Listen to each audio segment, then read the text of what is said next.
No person may speak more than once to an issue or for a period longer than 5 minutes, except upon the consent of the majority of the district board. No more than 3 people may be heard to one side of an issue, except upon the consent of majority of the district board. We have 3 people signed up, each on a different topic. And so tonight you have 5 minutes to speak, and at 1 minute you will be given a warning, just to let you know that there's 1 minute remaining. So first on the list is Lisa Conley, year-end recap from Local 212.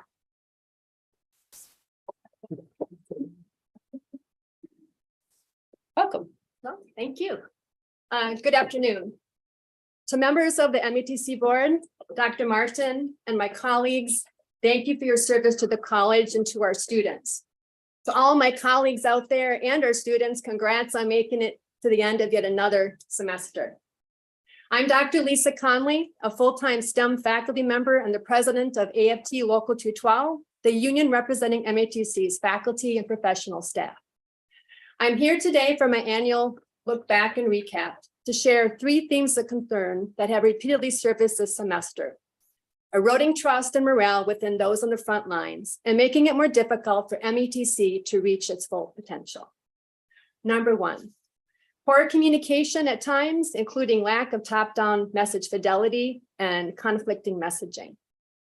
Although not universal, there have been repeated violations of shared governance and collaborative decision-making, including failure to invite frontline voices to the table, or if invited, doing so late or not acting upon input provided.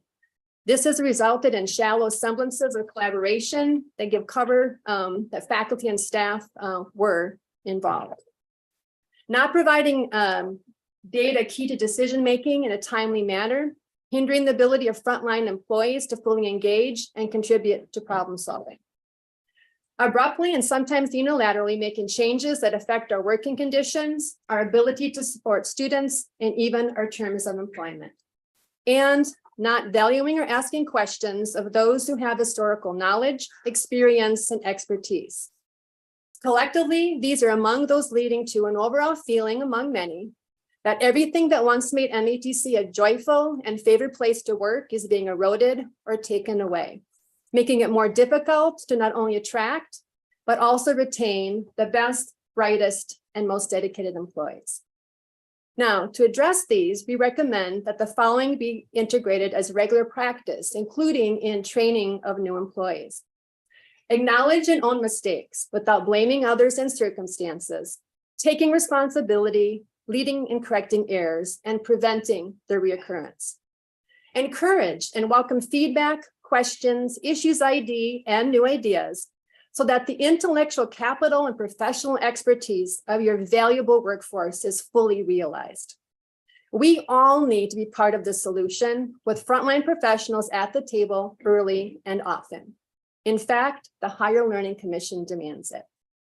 Truly value and seek to understand the knowledge and historical perspective of those who have been here a while. If we do not, MATC is destined to commit the errors of the past, an expensive proposition in time, talent, and yes, in treasure. Be truly data informed by ensuring that the right questions are asked, that the linking of questions and data is appropriate, and that we do not overreach in application of data collected. And finally, and probably most importantly, please stop thinking and speaking of your top-notch, highly skilled and dedicated faculty and other frontline employees as a problem and an albatross around your neck. Instead, acknowledge and treat us as the valuable resources, innovation, and revenue generators that we are. While academics and other student-serving areas have the largest proportion of people employed, and as a result of the biggest budget layout and an easy target for austerity measures, we must never lose sight of the fact that MATC is in the people business. And it takes people to drive this very big and complex bus. MATC's student-facing professionals are the engine, the wheels, the struts, and the seatbelts of this college, creating and delivering MATC's products, knowledge, and skills, and keeping students supported and hopefully in their seats with us the duration of their journey. You get what you pay for, and mediocrity breeds mediocrity. So, like any good teacher, I ask you, is it really MATC's goal to just be mediocre? to be comparable to the lowest or median denominator, or maybe 10% above that? Do we really want to be just like everyone else? Is this truly what our students and the taxpayers want, need, expect, and deserve? I think not. My colleagues in the trenches think not. And I hope that if you're not already with me, that you too will come to feel the same. Thank you for your time and attention and for all that you do. Thank you.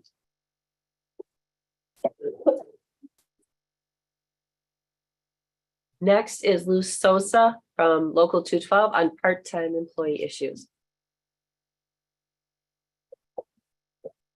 Ladies and gentlemen, esteemed members of the Board of Directors, first of all, English is my third language, so I apologize for my English.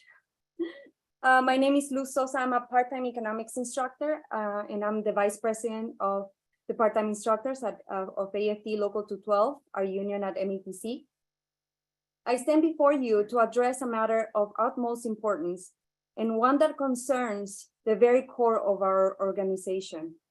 It is with a heavy heart and a deep sense of responsibility that I bring to your attention the persistent mismanagement plaguing our institution's HR, scheduling, and payroll systems.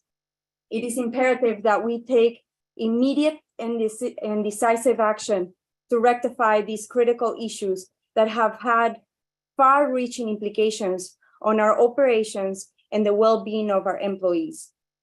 First and foremost, let us acknowledge the profound impact that efficient scheduling, effective human resources management, and accurate payroll play in the success in any organization.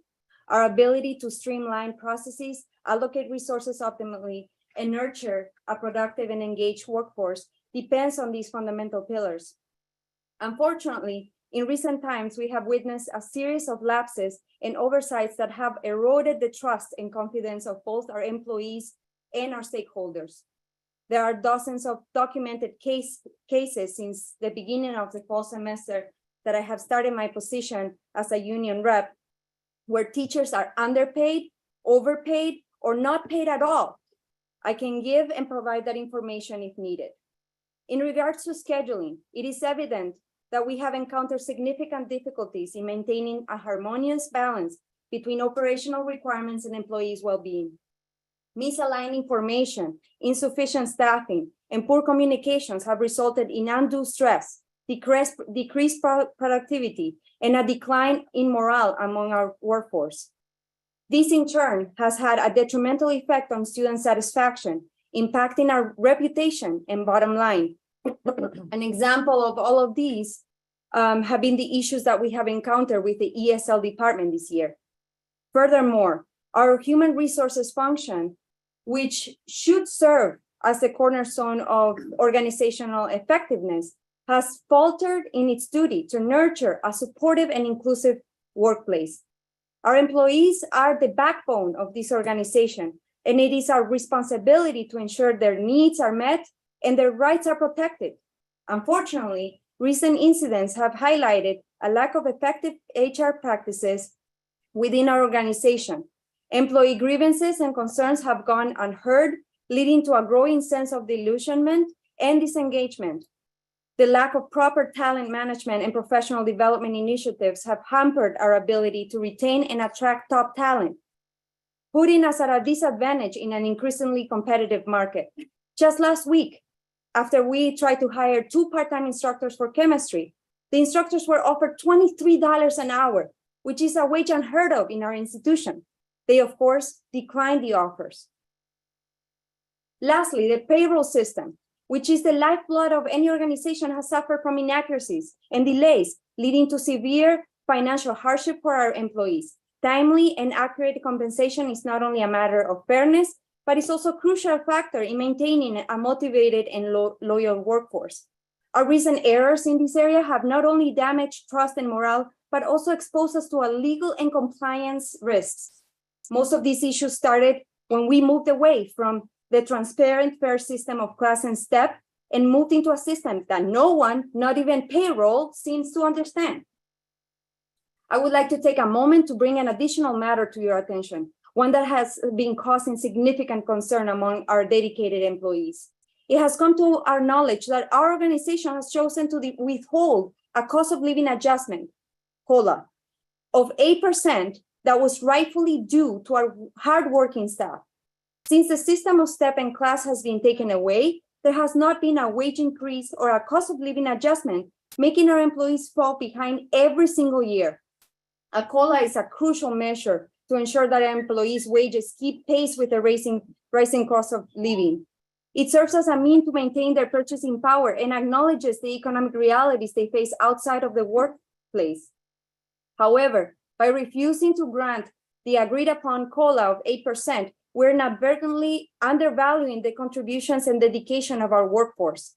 This decision not only undermines the financial well-being of our employees, but also erodes the trust and confidence in our institution. It creates a sense of injustice and inequality as they see their efforts go unrewarded while the cost of living continues to rise. Such actions threatens employee morale, loyalty, and overall job satisfaction, which can lead to a decreased productivity and increased turnover rates. I implore this board of directors to reconsider the decision and acknowledge the importance of providing a fair and reasonable COLA to all our employees. By granting the 8% adjustment, we demonstrate that we value the hard work and recognize the challenges they face in meeting their financial obligations. Moreover, it sends a powerful message that we're committed to fostering a supportive and equitable work environment. In addition to the concerns raised about the mismanagement and refusal to provide a cost of living adjustment, there is another matter that warrants our attention. Our institution is allocating resources for beautifying our buildings while neglecting the financial well-being of our employees. While maintaining aesthetically pleasing and functional facilities is important, we must prioritize the people who make our organizations thrive, our employees. It is disheartening to see the funds being directed towards superficial enhancements, while our hardworking staff members are left without the fair compensation they deserve. Investing in our employees is an investment in the long-term success and sustainability of our organization. It is our duty to ensure that they are compensated fairly for their contributions and dedication by prioritizing their financial well-being. We not only demonstrate our appreciation for their hard work, but also create an environment that fosters loyalty, productivity, and innovation. I respectfully urge this board of directors to reconsider the allocations of resources and align our priorities, which is to serve our students. Let us ensure that the necessary funds are directed towards providing competitive wages and benefits to our employees, rather than solely focusing on the outward appearance of our buildings. Who is teaching our students, the employees or the buildings?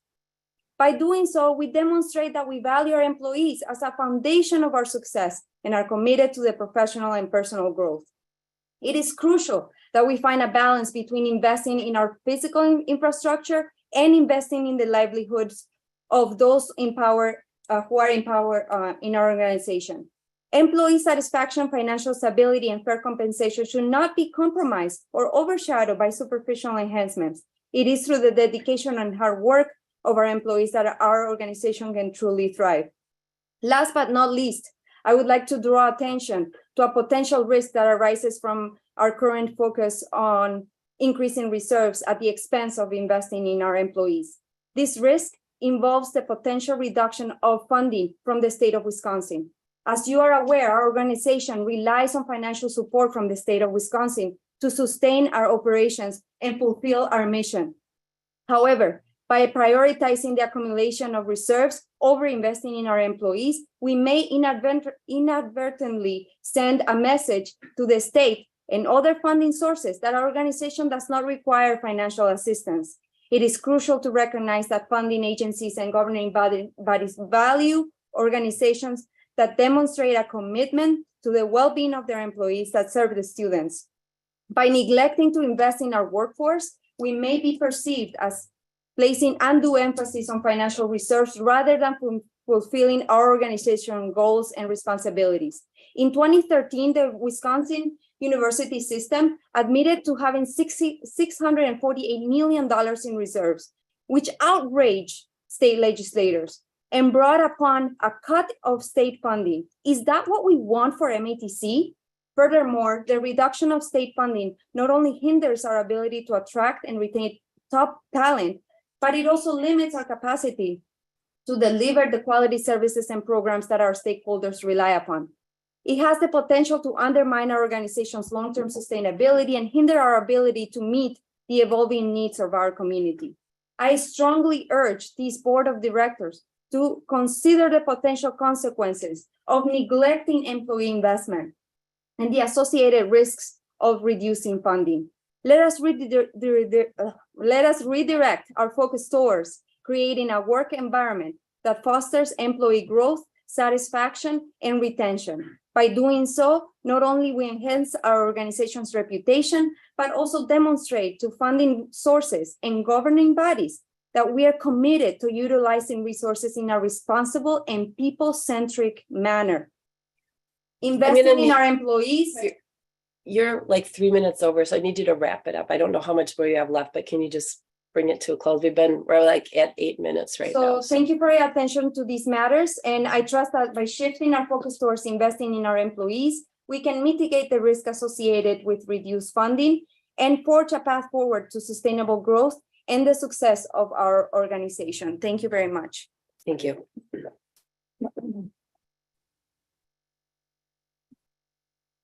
And last, we have Philip under full-time faculty pay progression.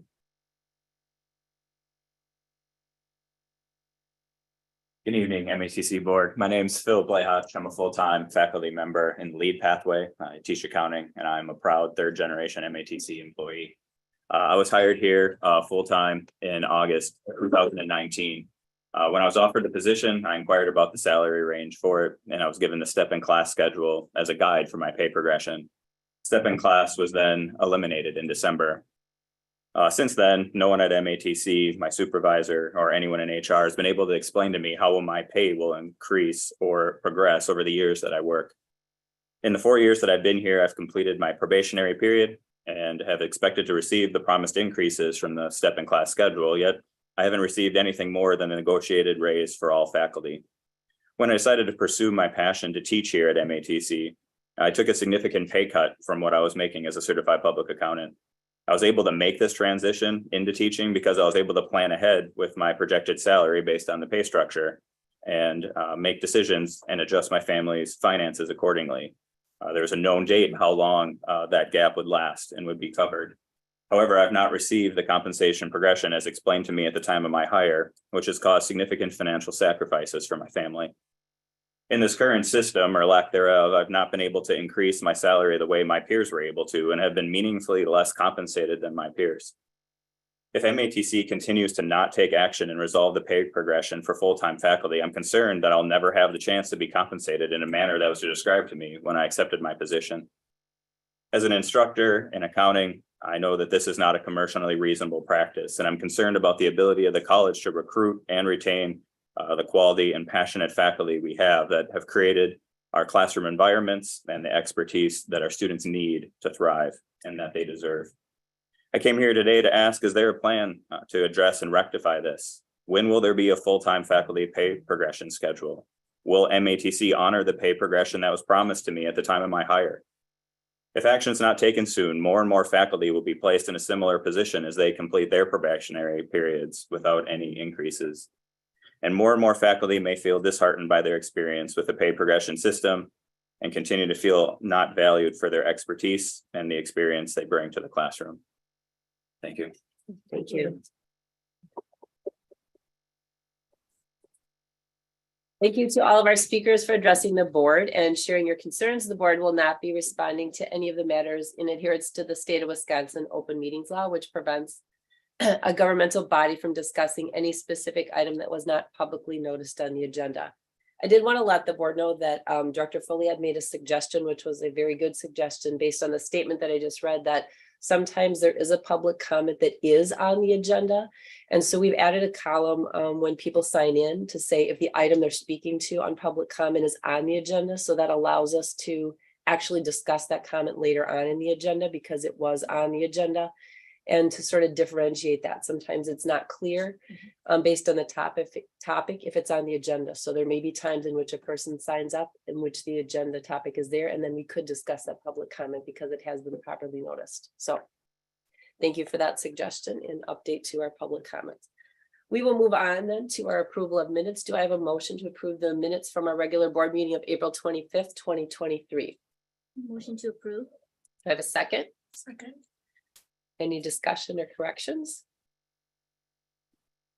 If none, I have a motion by Director Mays and a second by Director Mendieta Ramos to approve the regular board meeting minutes of April 25th, 2023. All those in favor signify by saying aye. Aye. Opposed?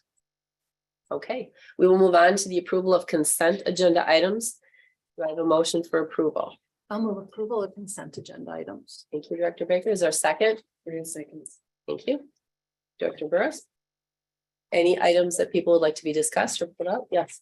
I would like to make a request, assuming that this is not one of those little data requests that turns out to be a large elephant.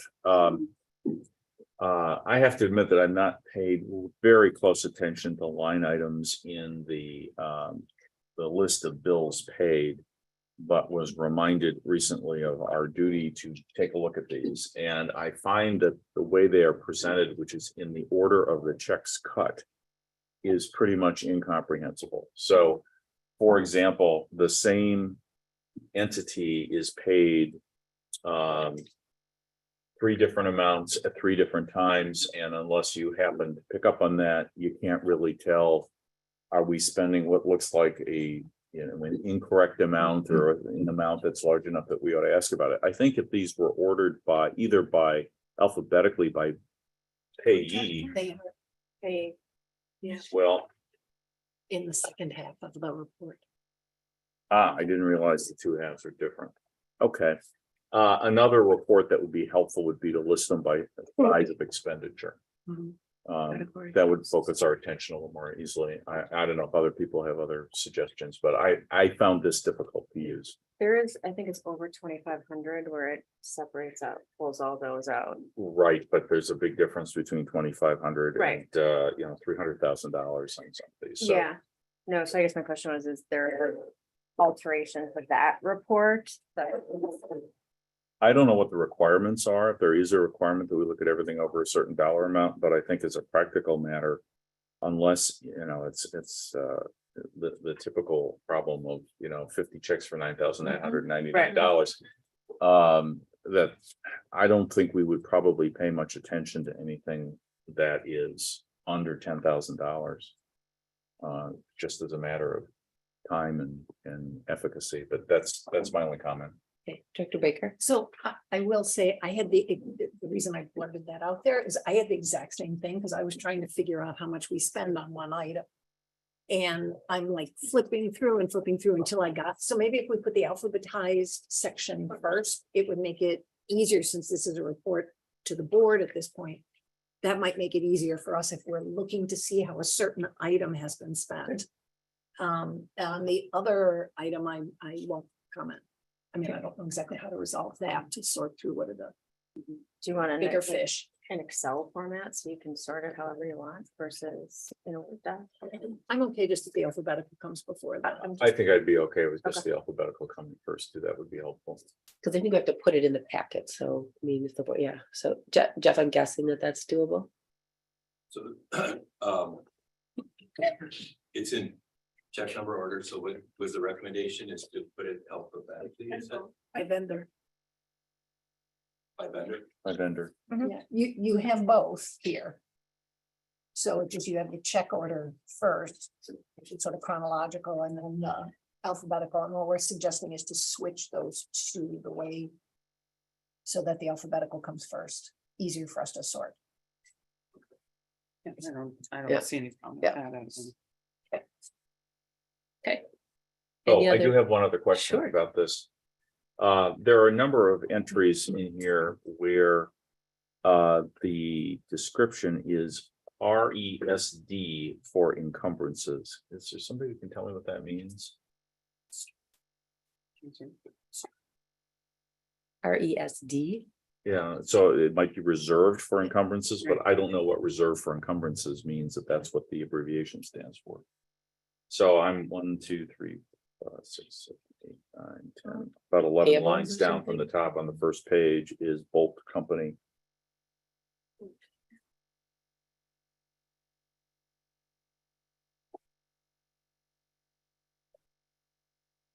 Is that a Improvements. construction Those company? are improvements, they do the building. Yeah, right, but what does reserved for encumbrances mean? Or RSVD if it means something other than reserved? They were. Go ahead. Jenny. It's likely the purchase order for the construction project. We do monthly pay applications. It's a portion of the purchase order that's paid every month. And the rest we mark as reserved for encumbrances, which would be the following month's pay applications. I actually don't understand what you just said, but I can take that off. But the example you gave also has the same check number listed. So the bulk company. Right. both of there's a those payment line and then items, It's a reserve and it's one check. it's one check. I don't know what that means. So if I could get that explanation, we don't need to do it Okay. now, but I'd like to know what that means. Will it stop you from approving the? No. Okay. Any other questions or comments? Okay, if none, I have a motion by Director Baker and a second by Director Burris to approve the consent agenda items. All those in favor, please signify by saying aye. Aye. Opposed? Okay. Time to move on to our action items, and that is resolution F0268-05-23, authorizing the $1.5 million general obligation promissory note series 2022-2023 L of the Milwaukee Area Technical College District Board. Do I have a motion? I move to approve. Second. Thank you. And Mr. Meehan is first. Good evening. If we get to Series L, we must be at the end. Based on previous action of the board, we went to market today with the Series L Geo note issue and a bid opening at 9:30. After, of course, preparing the official statement and sharing with Moody's Investor Service, there is no change in the language from Moody's from the last report. They could have whited out the letter and put in L, it's the exact same report. As far as the sale itself, we had two bidders, TD Securities and FHN. TD actually won last month, so they're a repeat winning bidder, but unfortunately not at the same level. Okay, so the rates were lower last month than they are this month. There's a lot going on, right? There's a budget matters in Washington. The Fed meets in a couple of weeks. There's just a lot happening that would result in people staying away. The banks aren't buying. They're not investing in bonds, so people are backing away, which means that you will not have as many bidders necessarily show up. One firm we've had numerous times, Fidelity Capital Markets, they passed. Another firm that bid last month, Loop Capital, signed up and decided not to submit, probably because they didn't have an order. They didn't have anywhere to go with it if they bought it. So it got to 9:30 and they'd say, not today. So maybe they'll be back next month. So anyway, the answer is TD Securities, mid the bid specification, gave us the best bid. I would recommend be awarded to them. As far as the notes themselves, once again, it's 1.5 million. The date is June 15th. That's when the funds will arrive. The maturity is 2024 through 27. So we're along the same cycle as we are on all these sales. The first interest payment is December 1 of 23, and there is funds on hand to make that payment for your first interest payment.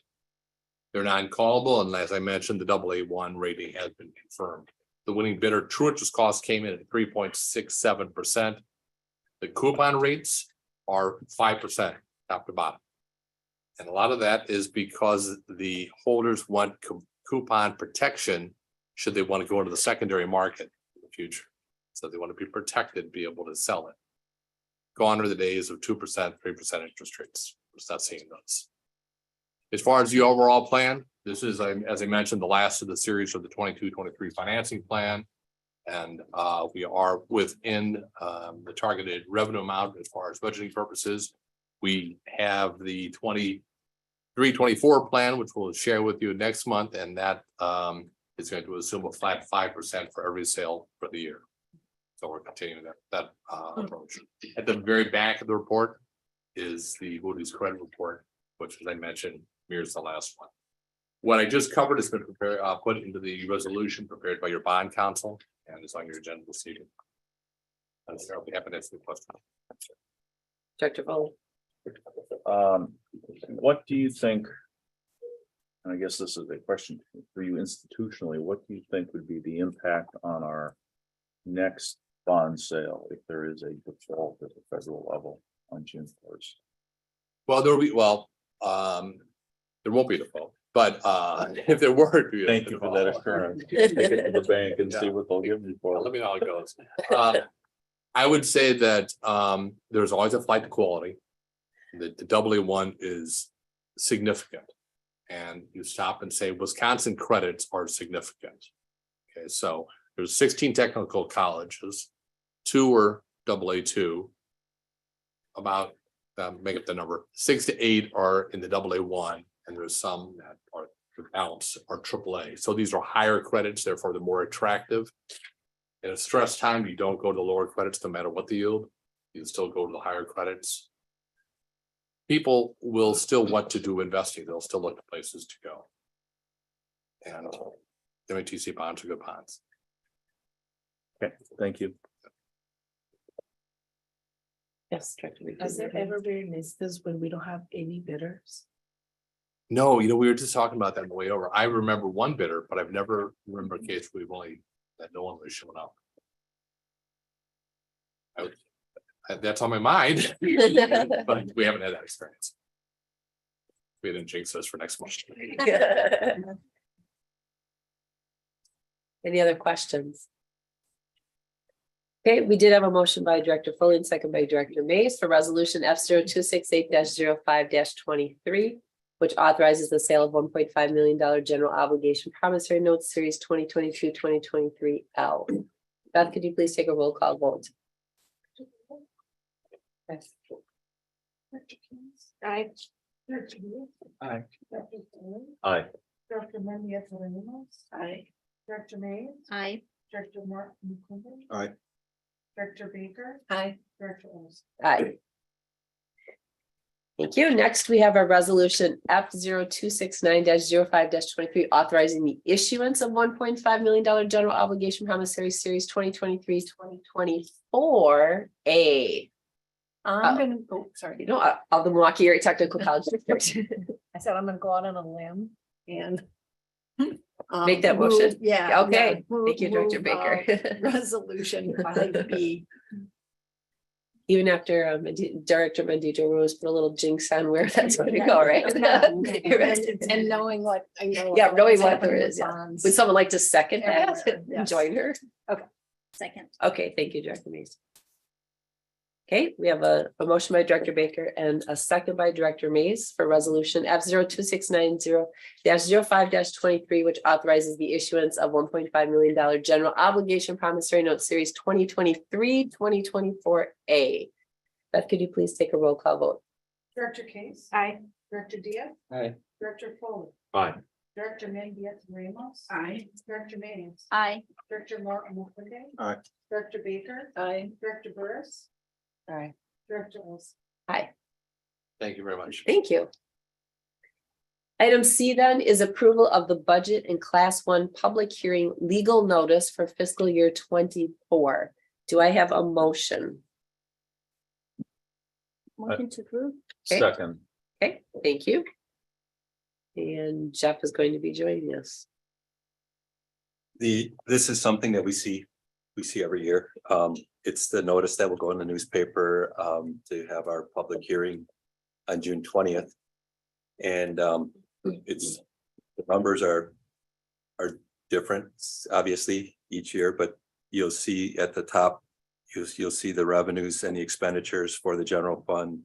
We're showing a balanced budget for the upcoming fiscal year 23-24 budget. And then it shows all the funds as we go down the front page. And on the second page, it shows that the property tax expenditure history for $100,000 house. And as you can see, that cost has gone down as a lot of the funding has shifted to the state as opposed to, away from the local taxpayers. And so I'll just pause to see if anybody has any questions related to this. Director Baker. Just one comment, it is always good to see that the total mill rate did not move.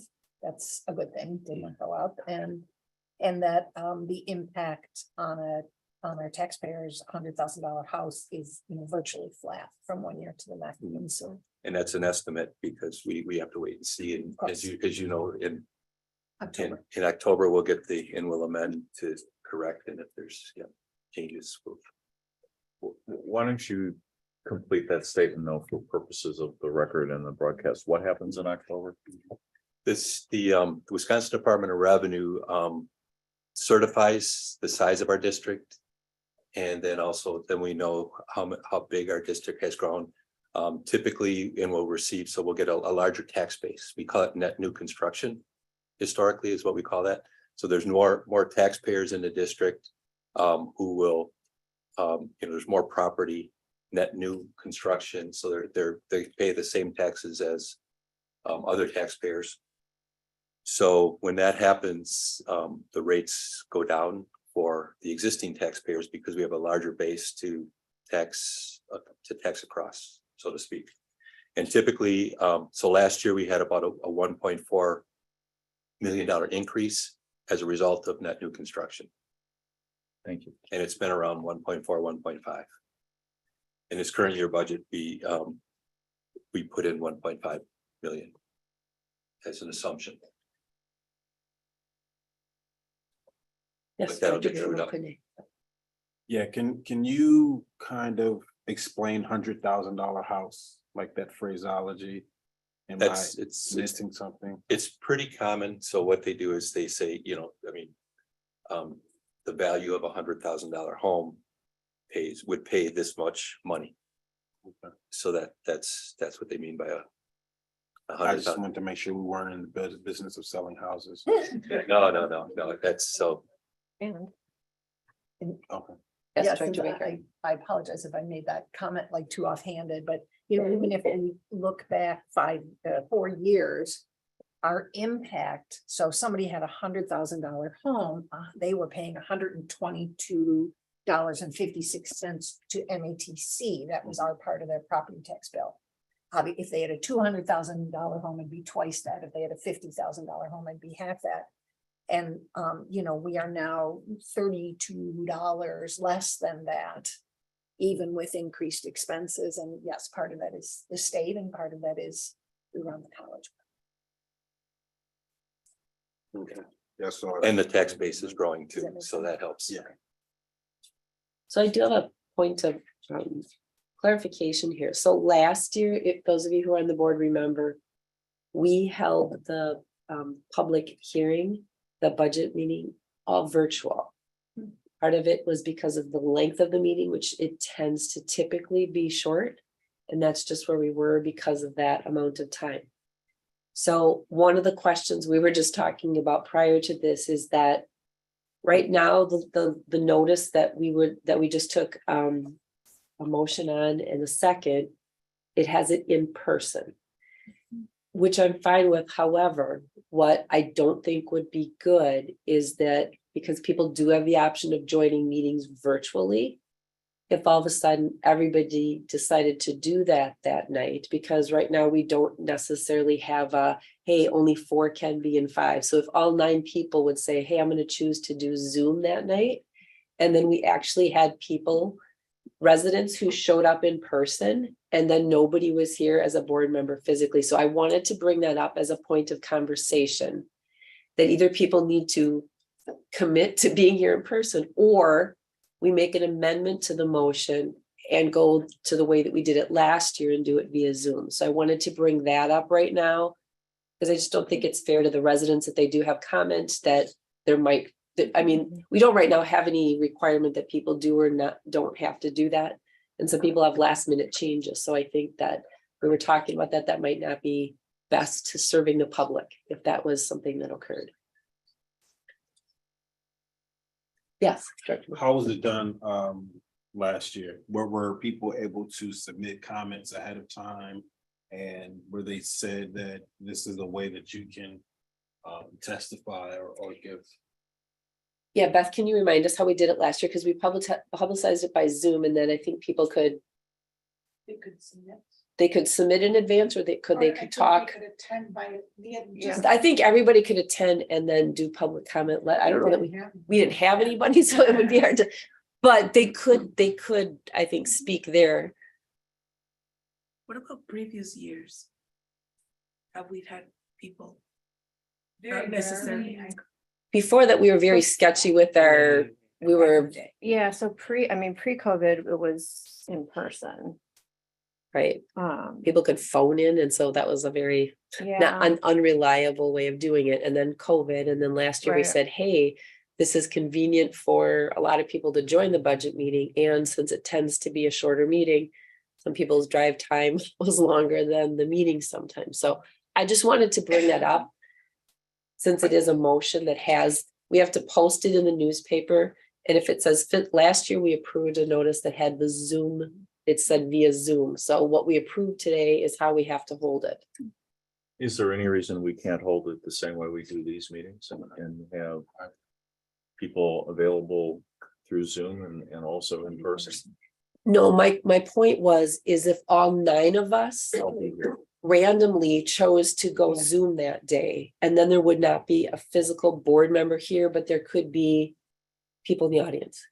Yes. I commit to being here. Yeah, I was gonna say, is there a question? Do we want to do a? Right, I wanted to bring it up because I thought, yeah. Great. Yeah. Do you want to do a straw poll? Just Yeah. to. Sure, yeah, I just wanted to bring it up for. My intention is to be here in person unless there's some emergency. Me too. Which I cannot predict. Me too. Okay, then I'm fine with that. I just wouldn't want to make sure, because sometimes there's been 3 in person and. So do we have to amend the notice? No, the way that it is right now says That is.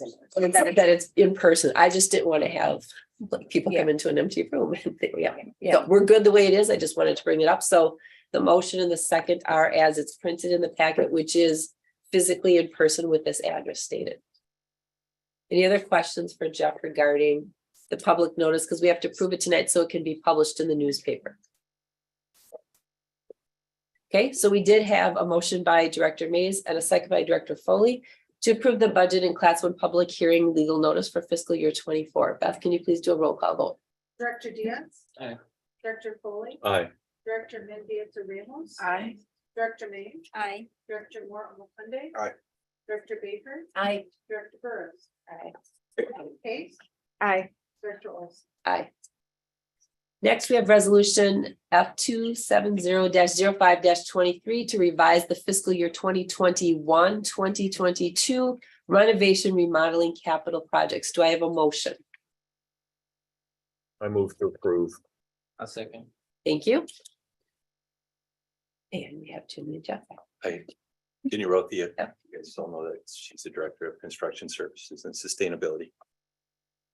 Yes, so this resolution is to revise a fiscal 22 capital project that includes unspent funding for the Methon campus pathway office and admission center expansion. Thank you. I've got it on my phone too. Because of planning complexities, the funded project is recommended to be on pause, and it's not ready for construction spending. So we're recommending that there be this shift of funds to other needs that are ready to be spent immediately for the construction funding. This particular project, we recommended $550,000 be immediately used for emergencies and contingencies on projects. I'll address that first. There's been an increase in construction costs. I think you're all well aware of. This past year in 2022 in the city of Milwaukee, the increased cost of construction was 5.4% increased. That is not as high as it has been, so it is leveling off, but we are still seeing increased costs to our bids and to our change orders on projects. So that's the reason for requesting additional funding for emergencies and contingencies on already approved projects. The other $950,000 from this project we're recommending for use immediately for district-wide corridor improvements. Particularly, we have a flooring project on the third floor of the C building and a flooring project in the public corridors of the third floor of the S building. That could benefit from additional funding to be able to complete updates to these areas, including adding study nodes and applying district-wide standards as we have in other corridors of the campuses. So that's what this resolution is for. Director Baker. So there's $500,000 worth of stuff on existing work that's out there that we're using these funds for. So we borrow 18 million a year for capital construction. So the increased cost of construction, if you apply the 5.4% to that 18 million, is what we're saying. This is a portion of that 5.4% for those full projects. Thank you. Yeah. Yes. Question. Within our contracts, do we have a cap on the rate for contingencies, or is it just open? In our contracts, we do not have a cap in the contracts for construction, but we are required by state statutes to come back to the board if we exceed 15% on a project, which none of you will recall in my tenure, in my 8 years, that ever happening. So, right, we're often well below that. So in a way, our cap is 15%. Yes, Okay. it's not contractual, it's not It's written in, contractual. right, it's not contractual, but we are required to come back to the board for additional approval if we exceed that. Thank you. Mhm. Anybody else? Yeah, I just want to underline something you said, that the monies we approved earlier, that Yes. that we go out and sell bonds. That's Yes. our construction fund, and it is designated for that. It's the only thing that we can use that money for. That is correct. It's the Thanks. only thing we can use that funding for. Okay, if I see no other questions, we had a motion by Director Foley and a second by Director Diaz to resolution F270-05-23 to revise the fiscal year 2021-2022 renovation remodeling capital projects. Beth, could you please take a roll call vote? Director Foley, Aye. Director Mendia Lemos. Aye. Director Mang, Aye. Director Moore, Omokunde. Aye.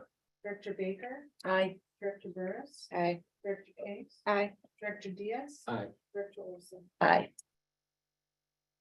Thank you. And next, same people are here because we have resolution 271-05-23 to revise the fiscal year 2022-2023 renovation, remodeling and capital projects. Do I have a motion?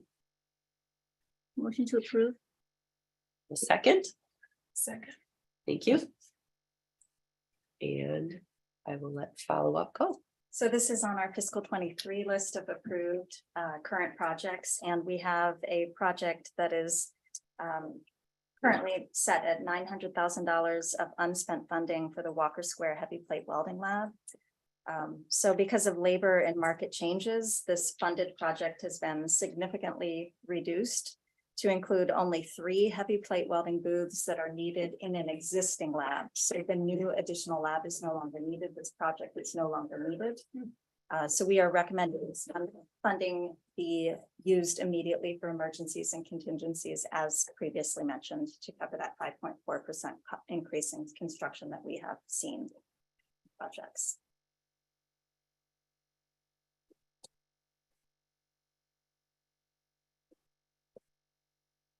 Yes, Director Foley. So the market change is in demand for the welders, or is it in people enrolling in the course?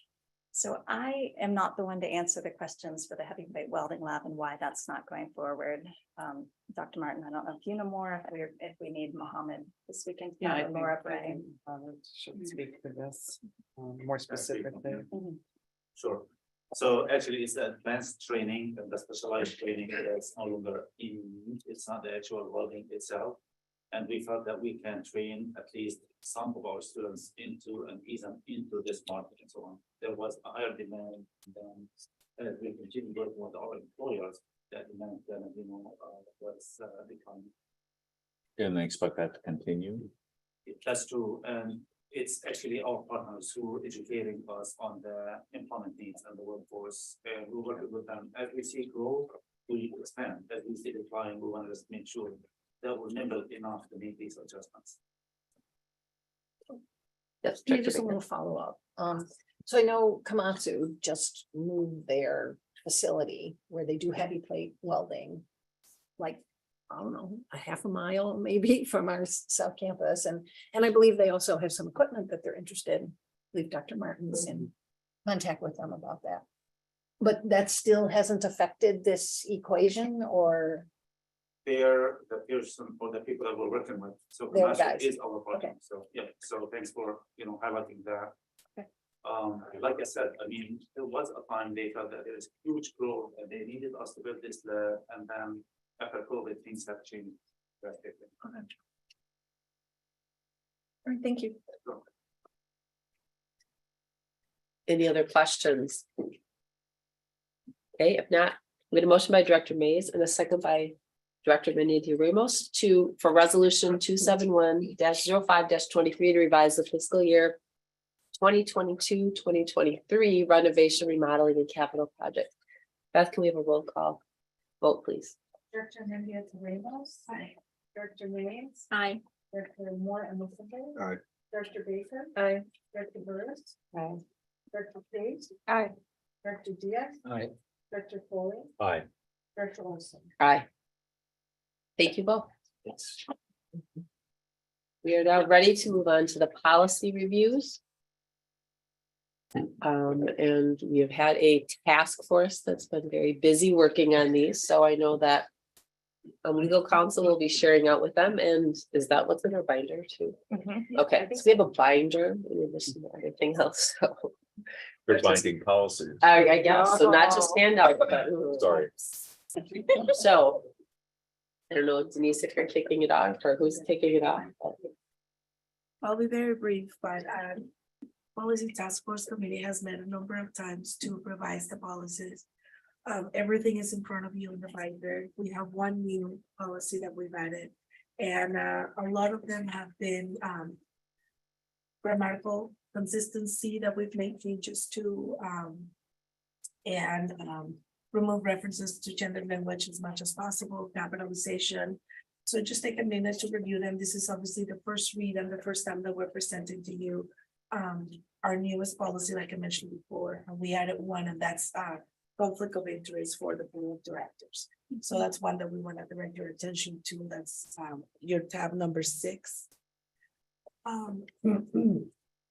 Like I said, there have been some minor edits. You have a summary within the first 3 pages of the binder, and I guess we can answer any questions. The rest of the members are Director Baker, Director Foley, and Director Burns. So if there's anything that you guys would like to add at this point. Yes, Director Baker. So, okay, so like, as I was looking at them with everyone else, even though we sat in like a bunch of meetings about these. I realized if you take a look at number 10, A0120. That is on, is that the right one? Yeah, A0120. As we put the language together, we made it sound as though the board committee would end up reviewing the entire MATC policy manual, and that is not true. The board committee will take a look at bylaws, which is essentially the operational stuff of the board and the administration in our relationships. And so we're suggesting some language just to clarify that it's direct the administration to review the entire policy manual and to do that with the appropriate stakeholders for the different parts of the policy manual. And the board committee will meet every 4 years to review the bylaws section A. So we've got some new language. We will be getting that out to all the board members. And just so folks understand that this is a first read for board members here. So as you take a look at this, if you're like, yeah, no, that sounds stupid, this would sound better. This is the time to make those recommendations and, get them into the general counsel's office, and those get out. And then at the next board meeting, we would discuss any of those potential changes and then vote on hopefully some final copies of this. With a new policy is the intent that would be signed annually by every board member. Then? Right. If I may add just a couple of things, and one is that is driving the timing of this. So we are hopeful that this will be voted on and approved at the next board meeting so that these will all be in place for the next board when they arrive. There was some discussion about, well, don't we want to get input from the new members? And I think the consensus of the committee was, no, they need to see how we do things before they start proposing changes. That's the intention. I had also made a plea after coming back from the District Boards Association meeting to look at having a single place where all of our delegations of authority to the president would be in one policy. And we've pretty much accomplished that, I think, in doing so. There was more there substantively than I realized, and it was just scattered. So we've combined those. AM202. Yeah, that's tab 12. So the first 3 pages, I think, should be very helpful in directing your attention to where you're willing to spend quality time. If you feel it is important to look at every change from the board to the district board, you're welcome to it. But there are more important things to look at.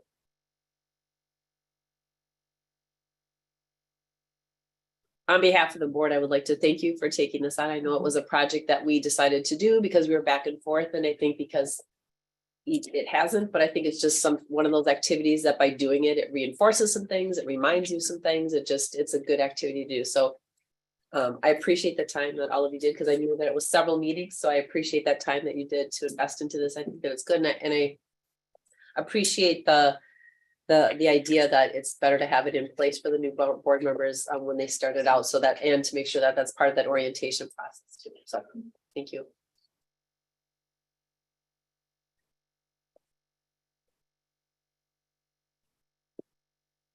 If that's it, this will be on the end of June agenda for action. So if you catch something between now and then, please share it with me, Dr. Martin, so we can make sure we can get it to the committee and get it updated. So what the item is that appears in the agenda is something that we can take action on.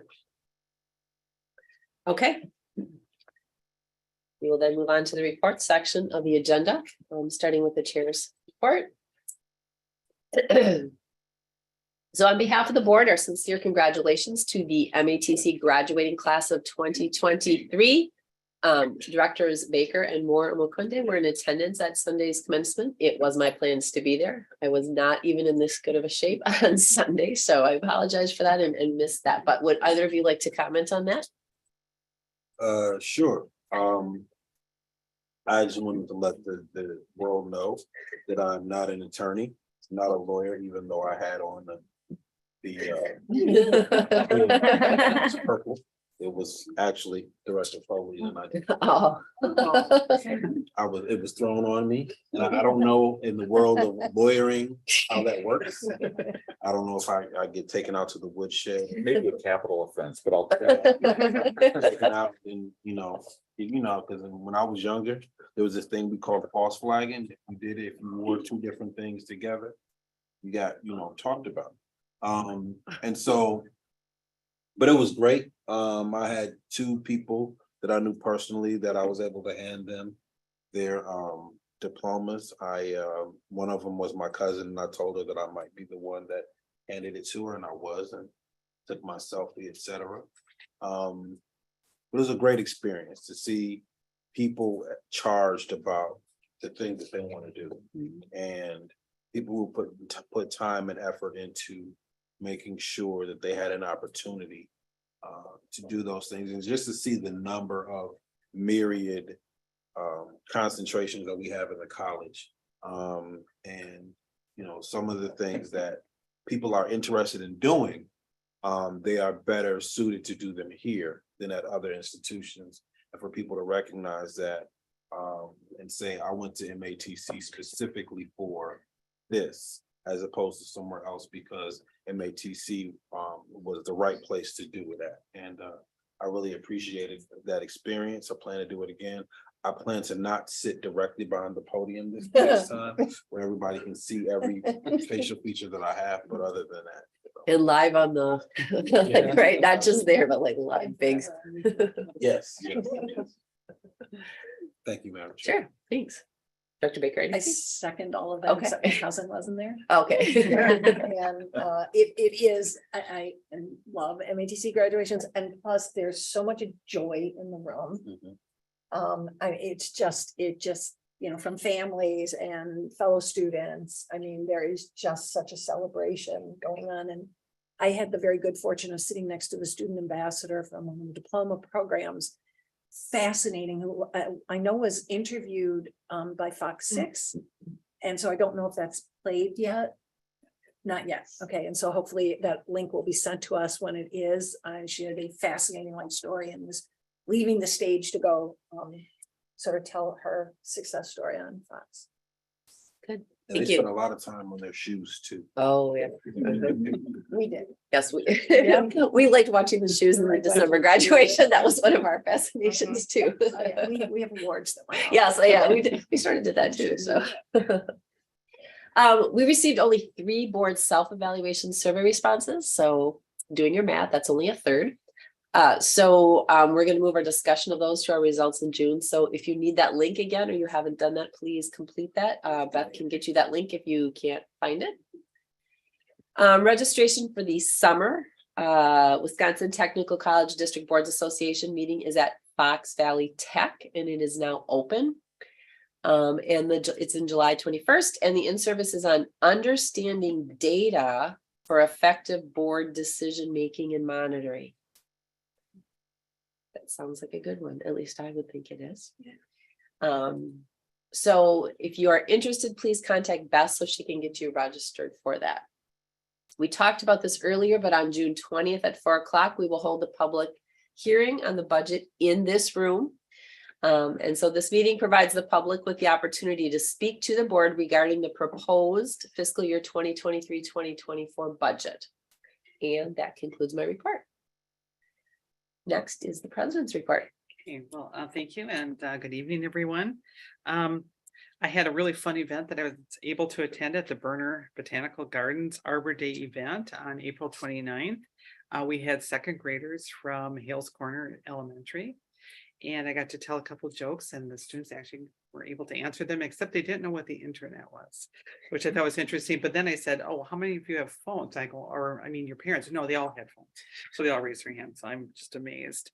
But it was really great to have David Polk there, who used to be our apprenticeship coordinator and director, and now he's with DWD. He started a great apprenticeship program. We've graduated around 50 students so far, apprentices, since 2016. It was so great because the students, what they actually did is they wrote little wishes for the trees, and they learned how to plant a tree.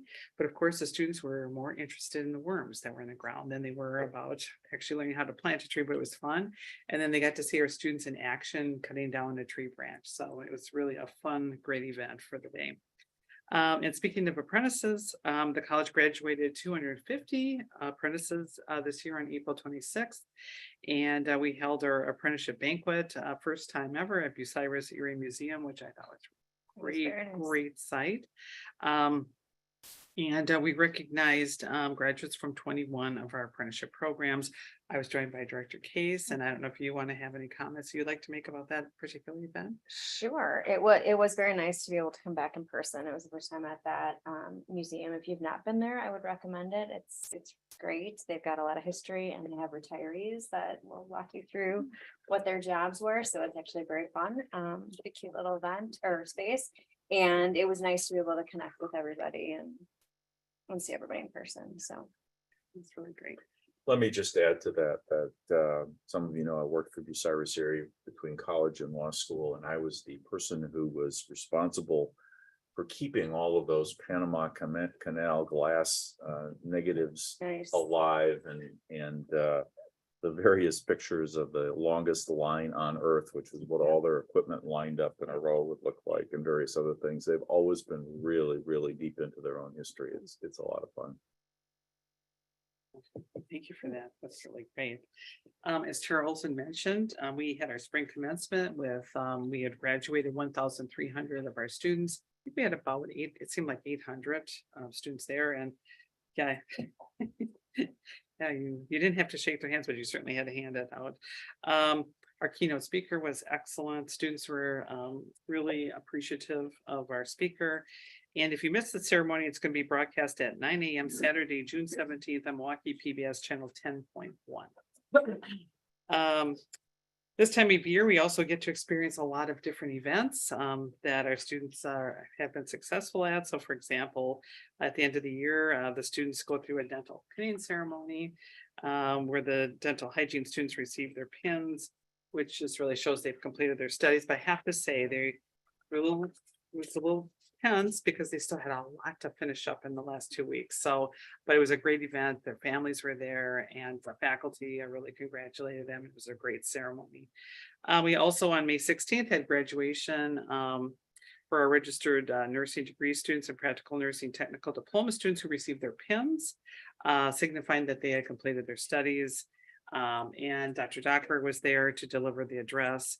And then on May 11th, we had our Scholastic Honors Program. And so if you saw the gold cords that they were wearing and some of the other things they were wearing, that's where they got it. And also on May 16th, at the MATC Education Center at Walker Square, certificates were presented to students who were completing our integrated education and training career pathways programs. And students in this program, they take the GED, HSED, and college level courses at the same time so that they can really speed up and accelerate their learning and complete them. Yesterday afternoon, we had another great ceremony with Department of Corrections Secretary Kevin Carr, who joined us for our second chance Pell welding students. We had 5 students there along with their families, and it was another great event. You will recall we were the first program in Wisconsin to have the second chance Pell program. So we've graduated over 100 individuals in this program. And of course, Dr. Sadiq Isahaku did not miss this opportunity to share again how we want to expand this program. We have the capacity and we certainly have the interest to do that. And he did share afterwards that he is also interested in expanding the program. Yesterday evening, we also had our community-based partners here across the hall in Cooley Auditorium. We had more than 200 GED and HSCD graduates, and their stories are also very compelling, and it's just amazing earning their high school credential, given all the challenges that they face. I also continued to hold campus chats, so I went to West Dallas, and it was downtown in Oak Creek. And that's where faculty and students and staff get a chance just to come up and we just have an informal conversation.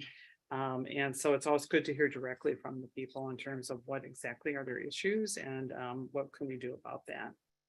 Our marketing and communications team received 2 national Paragon Awards from NCMPR and the Marketing and Communications affiliate of the American Association of Community Colleges. That was a mouthful. Congratulations to our marketing team and Mark Feldman for writing the award-winning articles that were, these are the titles, Finally Feeling Like He Belongs, GED Graduate Overcomes Prison Adversity to Transform His Life, which got a bronze award. And Inmates Earn MATC Welding Certificates Thanks to Second Chance Program, got the silver award. And finally, we recently completed, as you all know, a very successful mid-cycle visit from our accreditors from the Higher Learning Commission. And thank you to Dr. Mannion and to all of our faculty and staff who really did a magnificent job of really answering the questions about the quality of this institution. We will have our final update on accreditation next month when we get the final report. But we have good news to report so far, and that concludes my report. Good, thank you. Next is our diversity, equity, and inclusion report with Dr. Paulus. Good evening, everyone. So I will be continuing the excitement of all the activities that are taking place. And I think that, now that I've been at MATC 2 years, a little bit over 2 years, it's just such a joy to be able to see all the end of the year activities. So my report will highlight some of the activities under the Division of DEI. On May 3rd, the Office of Bilingual Education and Multicultural Student Services sponsored a multicultural student orientation. So we had over 70 students and their families and siblings there. It was a wonderful celebration to not only celebrate the students, but also celebrate their families. We had food, we had music, but most of all, we had our team members really demonstrating and recognizing our students for their hard work. We know that many of our students come from first-generation backgrounds and many from low-income socioeconomic backgrounds. And this type of ceremonies are really significant and impactful because many of them have to overcome a lot of different obstacles and struggles.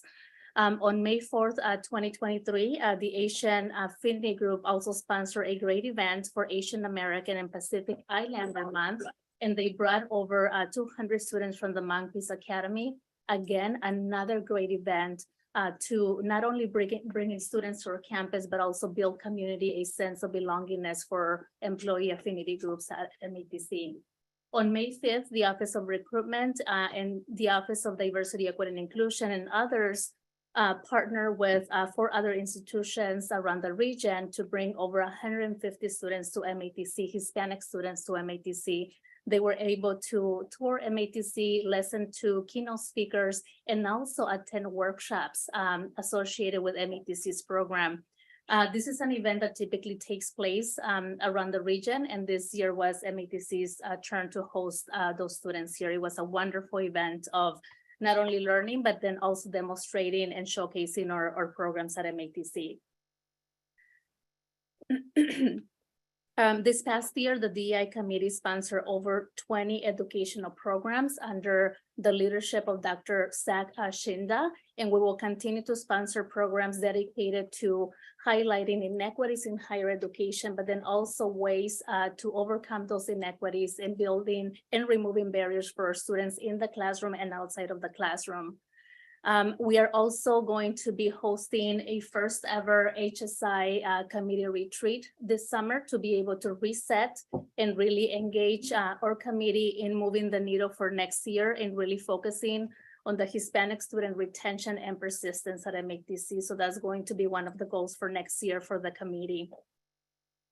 Again, I cannot tell you how much joy I feel to be able to participate in all the activities at MATC and be able to move this work forward with your partnership. That concludes my report.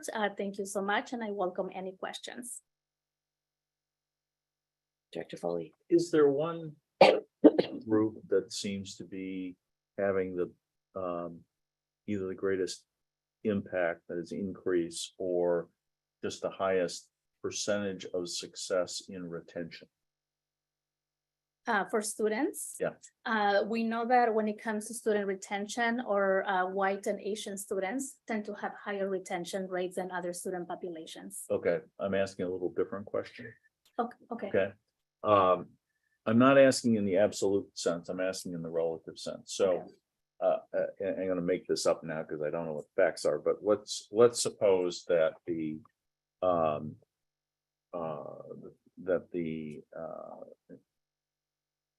I'm struggling for the right word right now, Latinx group has put a lot of focus on getting their own students to complete.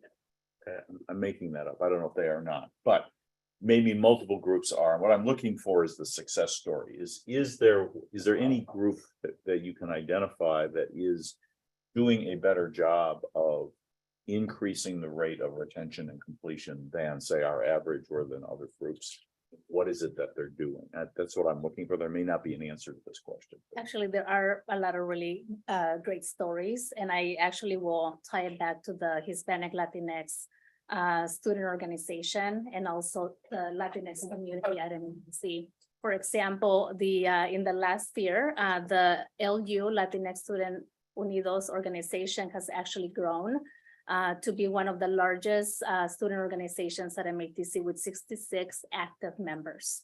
When you think about student organizations, that is a high impact practice. They are having a lot of success, not only because they have the group, but they are definitely supported by many different departments at MATC. For example, they are supported by 4 advisors who are their contact point persons. They are supported by student life activities and coordinators. They are also supported by community-based organizations. So anytime they sponsor events, the students are able to connect to the community and they develop partnerships.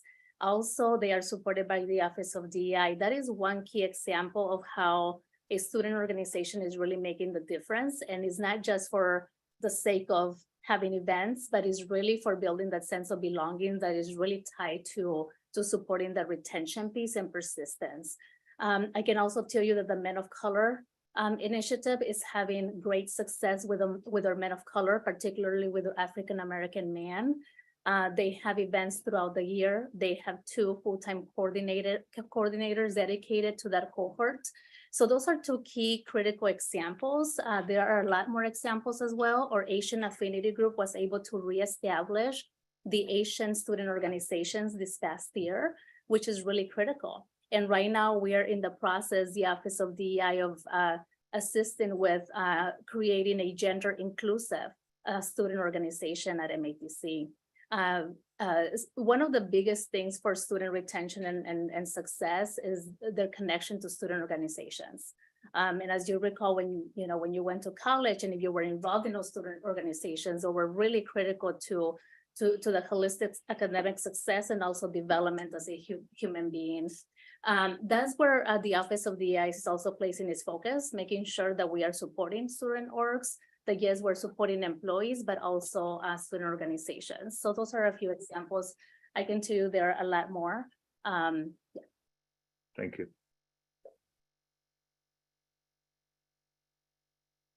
And that was a great question. And I like that you use Latinx to be inclusive. Thank you so much. Thank you. Next, we have our enrollment report with Dr. Sarah Adams.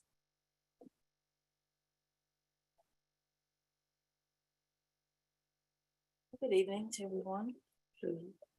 You've already received the information we sent regarding, the only thing I want to do is really just kind of update you on where we are as of yesterday for our enrollment for the upcoming academic year. For our upcoming summer, we are currently at 77% of our FTEs for summer. We have 592. And for fall, currently we have 1,445 FTEs for the upcoming fall semester. So we are approximately, well, we are exactly 174 FTEs away from our summer goal of 766 FTEs for the summer. We'll continue to, of course, provide you with information and give you the breakdown that you like to have with ethnicity and all of that information. We just wanted to settle a little bit more before we start providing that information. Any questions? Yes, Director Baker. So this document that we got, the recommendations for the FY 2024 FTE projections, did that come from your? I believe, I'm not sure who sent you the document, but that was a group effort that worked on that. Right. Yes. I have to tell you, I found this document, I don't know what my colleagues think, but incredibly helpful. This was an attachment, that we got with our agenda. And I mean, it talked about where we recruit students from and the growth we're seeing in high school at 11th grade, or issues that we're seeing with unemployment and things. I mean, it was exactly the kind of questions I think that we asked. That really, and it was a short document also, so praise to whoever put it together. You don't have to give us 20 pages. But I really found this like incredibly helpful for getting my head around where our projections are, and I feel very comfortable. Right. I agree. It was very thorough. It was a combination of course, academics as well as student services, as well as retention. We all came together and we focused on different parts, and we did the research, we looked at where we were. Muhammad's group really looked at what they were doing, their classes, their programs, how they're filling that information. That's how a lot of that came about. Thank you. Next, we have the Milwaukee PBS General Manager's Report with Dan Briola. Good afternoon, Chair Olson, MATC board members, Dr. Martin. The Development Department's fundraising efforts continue on a strong trajectory. The month of April ended slightly over $382,000, brings us to a fiscal year total of $5,991,646 at the end of April, We are now 95% towards the targeted goal of $6.3 million for the fiscal year. With 2 months remaining in this fiscal year, which also will include the June pledge drive, we are confident that the development department staff will hit their targeted goal.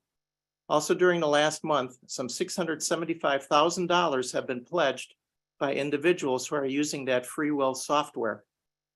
That brings future pledge requests from individuals to $6,067,872, which will eventually one day benefit Milwaukee PBS. Milwaukee PBS continues to celebrate its 65th anniversary of on-air broadcasting with a special exhibit here at the MATC Create Gallery. The exhibit, titled Milwaukee PBS at 65, Looking Back and Moving Forward, begins with an opening reception on Friday, June 2nd in the Create Gallery, which is located in room M175 of the main campus.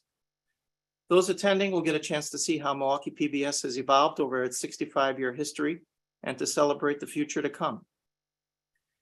You'll be able to see historic memorabilia as well as clips from past programs that will be shown on 6 interactive screens where you can select your own clips to see, as well as celebrate how Milwaukee PBS continues to serve the community with our current local programming.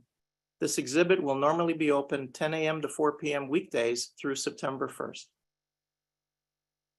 Milwaukee PBS's locally produced Black Nouveau will be covering the annual Milwaukee Juneteenth Day celebration on Monday, June 19th. As you know, Milwaukee is among the oldest and longest running celebrations in the nation, and this year marks the celebration's 52nd anniversary. Milwaukee PBS will have a booth at the celebration, and our Black Nouveau production team will be covering the day's events of this historic holiday. In addition, we'll be asking people attending the gathering on why Juneteenth Day is important to them. And then we'll present a special edition of Black Nouveau that very evening with that day's coverage of the events of remembrance, reflection, and celebration that same evening at 10 p.m. on Channel 10. The Milwaukee PBS Kids Writers Contest offers children in kindergarten through 3rd grade the opportunity to build critical literacy and art skills by creating their own stories. After being on pause during the pandemic, the contest has returned, and we have had 125 entries written by children presenting unforgettable characters, exciting plots, and expressive illustrations. 16 entries were judged as winners of either the 1st, 2nd, 3rd, or special merit winners. The winning stories will be recorded and voiced into a television program, as well as individual fillers broadcast during the next year between some of the children's programs on Channel 10. And our television and e-production students concluded a very successful Student Operations Day broadcast on May 6th, showcasing an entire day of student-produced programming on Channel 36 that ran from 11 a.m. until midnight, and it also included 4 hours of live programming. The TVP students have also begun planning the production of the 14th season of Live at the Lakefront. This 8-part live streaming music series from the Discovery World grounds begins July 12th. And this year, the station and the TVP instructional team are collaboratively investigating the possibility of bringing this student-produced web series to future broadcasts on Milwaukee PBS. And as was mentioned, the MATC spring graduation ceremony will be seen on Saturday, June 17th at 9 a.m. on Channel 10. Thank you for your time. Any questions? Okay, thank you. Thank you, Dan. Are you it, Tony? So, okay, good news. Tony will be substituting for Ravi tonight at our legislative matters report. Thanks, Chair Olson and members of the board. So as noted on the report that you have in front of you, and Mike, if you're able to share it on the screen, otherwise I can just walk through a couple of things. But the reason that Randy is unavailable to be here is that the legislature's Joint Finance Committee is currently taking up funding for the Wisconsin Technical College System at this moment. And so I have some updates. I'm conveying the information, and I'm happy to take down questions and relay them back to both Laura and Randy to answer them as best as I can. So I know there's a lot of text on the screen, but if you look at, there's obviously on the list, there's multiple elements of state funding for Wisconsin technical colleges that are in the budget. But if you start at the top with general aid, the governor recommended a $65.8 million increase over the biennium, which is the 2 years that make up this state budget. What we understand the Joint Finance Committee to be voting on is $9.4 million over the 2 years rather than 65.8. So then under the next section, grants to district boards, under the workforce advancement training grants, the governor recommended a $3.5 million increase over the 2 years. What we understand joint finance to be voting on is a $1 million increase. And then under the next item, open educational resources, the governor recommended $3 million in new funding over the biennium. And that was understood to be ongoing funding based on the information that I have in front of me.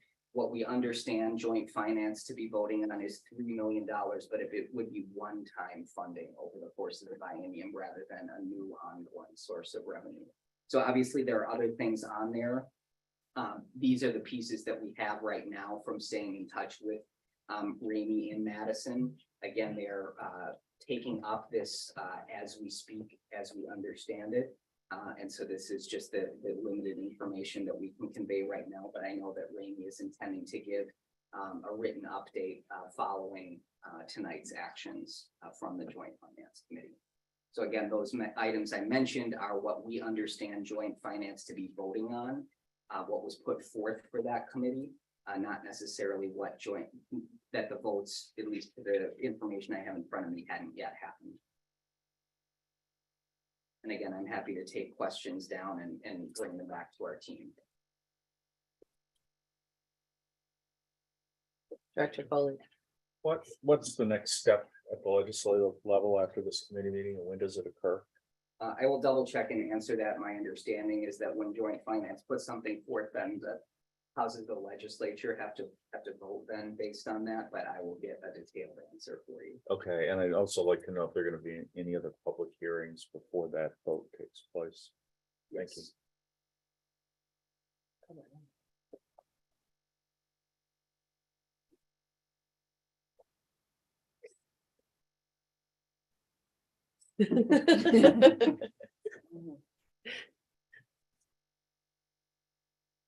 Director Baker. Yeah, I'm pretty sure the joint finance hearings are over. They scheduled those, around the state, although they no longer hold one in Milwaukee. Interesting. But yeah, they scheduled those, I believe one was the day after election day. And then a series of others. And that's their public hearings. Yes, Director. Yeah, so today's Joint Finance Committee, they'll bring departments and they'll talk about different different concepts. They were talking about colleges and universities today. And so they were briefly discussing in between committees. I heard some of what they were dialoguing and the fact that I don't want to talk about this, so we'll remove the opportunity to have a debate about X, Y, or Z. And so I'm sure that in this current iteration, that's the last time we'll hear about it before it comes to the houses. However, there's always opportunity theoretically to do things outside of the budget. But that's a different route that people take. Sometimes it's easier to do it that way. Sometimes it's more difficult. And so one is always taking a risk to try to do it that way. But it is my understanding that is probably the last time that we'll hear about this joint finance before it comes to the houses on the floor for us to vote on it.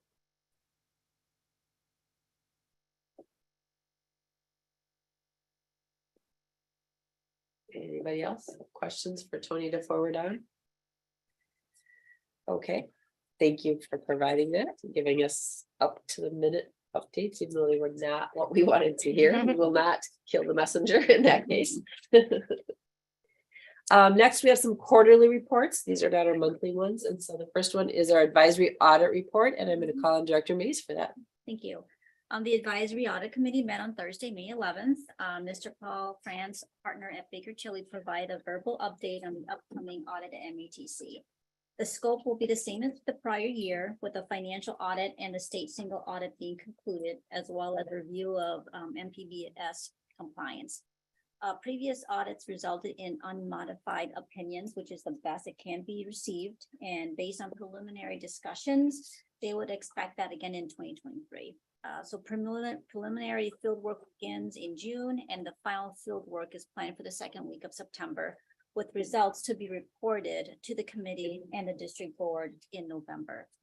Mr. Brian Kubik, Manager of Internal Audit, provided an MATC compliance training update, including the completion percentages for FY 2023. He also provided an internal audit update as well. So regarding the recently completed risk assessment, the top 3 risk areas, including scope and alignment with the strategic plan on the audit plan for July to December, are financial aid, data quality, and a guided pathways plan, do, check, adjust, improvement cycle.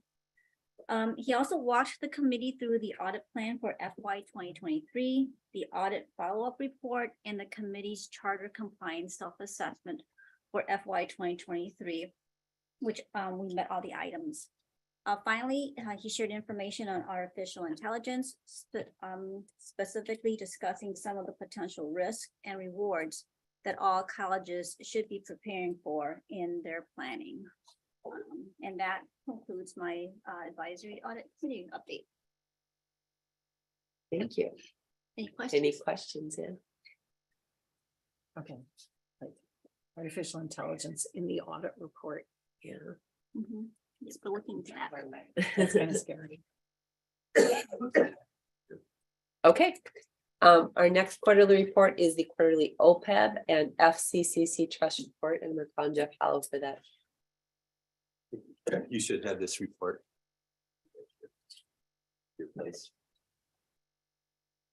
The first page is a summary of the performance of the FCC Spectrum Trust portfolio.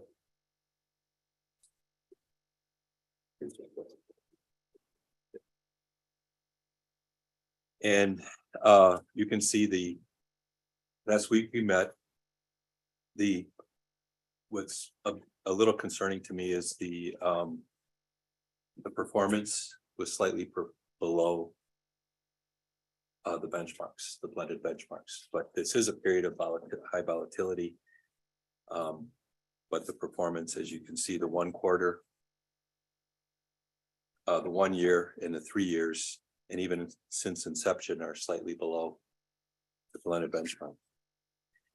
In the lower right-hand corner, you can see the performance summary for the quarter ended March 31st, 2023.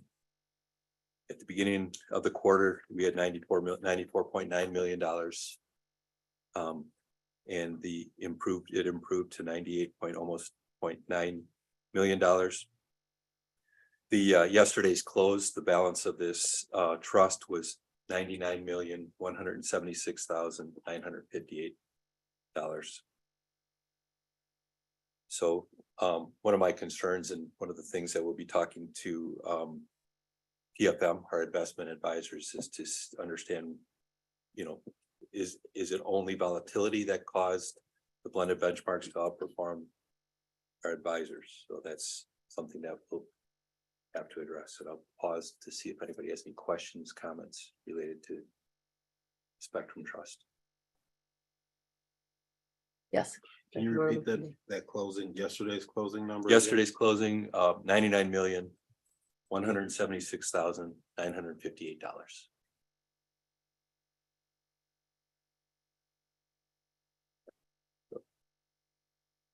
I think a question I'd like you to ask when you meet with them on the other questions you've just identified is how much of this underperformance is based just on the last year? Because they were meeting the benchmarks, I thought, pretty consistently until then. So you could have one big drop in year 4 that, when averaged, makes it look like they've been underperforming the whole time, when in fact they've only been underperforming in 6 months. So see if you can get a little better explanation about that. I will. And there has been, as you know, there's been a lot of volatility. I mean, there's so many things that have happened recently, but that doesn't mean volatility is the cause. The volatility applies to everybody. So that might not explain the difference. Yeah, the only reason why I say that is because if you're expecting things to go in this direction, and because of the volatility, they go in a different direction, it's that's sure. That's The next page is the OPEB trust. Once again, if you look at the right-hand side, the performance, as Director Foley mentioned, the last year specifically is a bit below. And it probably could have caused the 3-year and possibly since inception to perform below the benchmarks. So if we look at the quarter ended in the lower right-hand corner, quarter ended March 31st, we started with 44,720,000 and the ending value was $46,850,000. And yesterday's close was $47,070,000 and $451. I'm sorry, $70,451.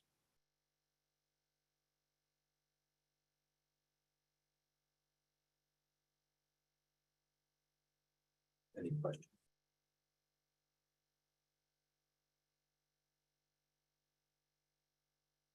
Okay, thank you.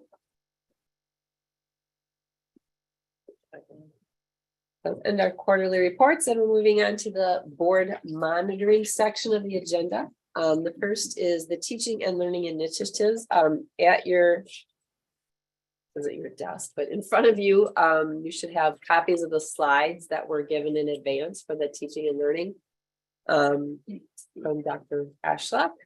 So I know those had been asked to be able to see those and reference those. So Dr. Duckworth. Thanks so much, Dr. Olson, and so we shared the PowerPoint with you with a narration. Dr. Ashlock did some, and we'd be glad to address any questions or any clarification that you may have. Good evening. Good evening. I'd be happy to highlight some of the areas. If anybody would like to hear that. Sure. Okay, a few of the highlights include the development of a student-centered syllabus template and toolkit, including a Spanish language version. Another highlight is modality matrix definitions, which really set expectations and clearly define all of the various course modalities that we teach in. We did that for both students and for faculty and staff so that everybody was on the same page with what HighFlex means versus blended versus virtual. So we spent some time getting that communicated. We have 100% compliance with our faculty development requirements, which are both state and HLC requirements. So very proud of that system that we've created.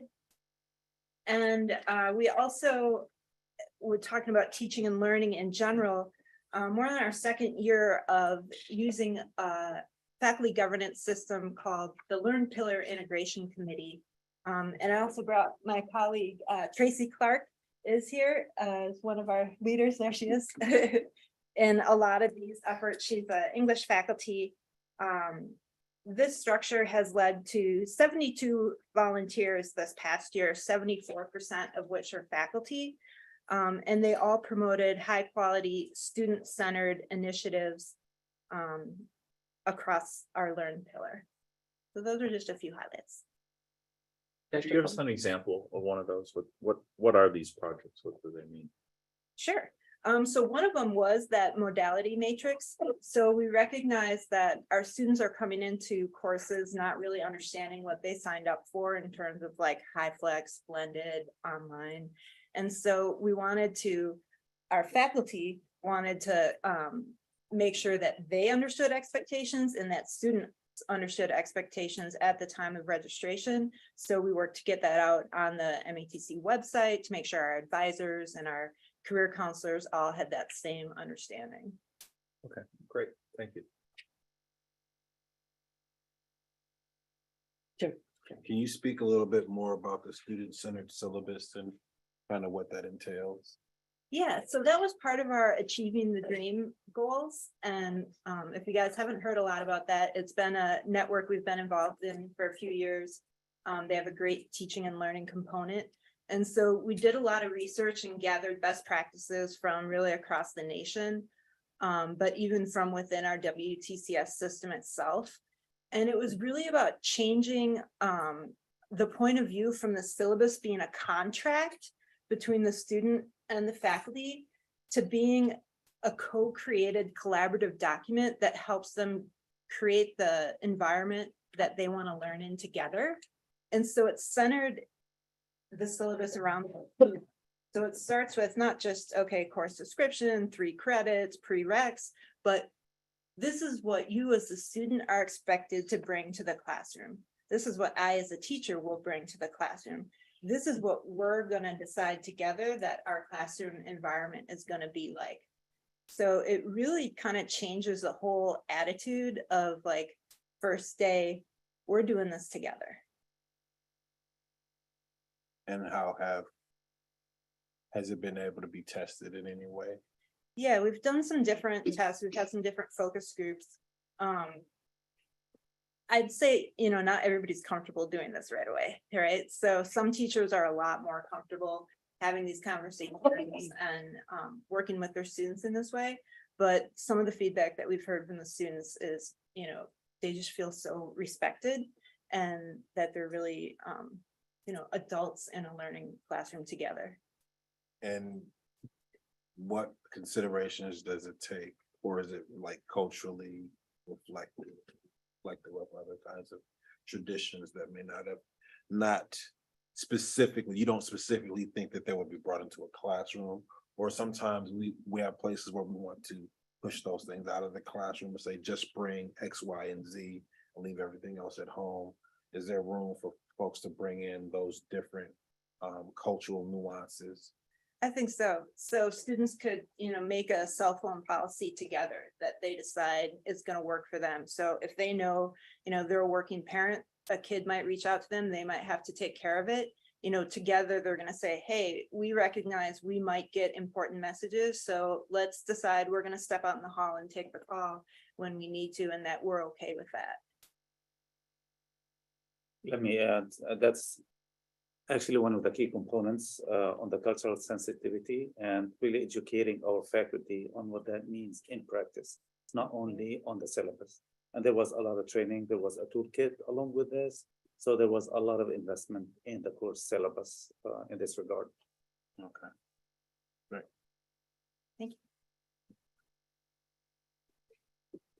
I have a question related a little bit to the follow-up of the common vocabulary and the consistency between the modalities of learning. So I appreciate that and having that common vocabulary. I think that recently was discussed here about people not understanding the differences. That has there been any follow-up to ensure that based upon those common definitions that it's made a difference in that? So, I mean, I recognize the difference of doing it. How do we know that that's actually made a difference? Because obviously we identified that there was something that wasn't right. And so then we tried to fix it by putting it on the website and all of that.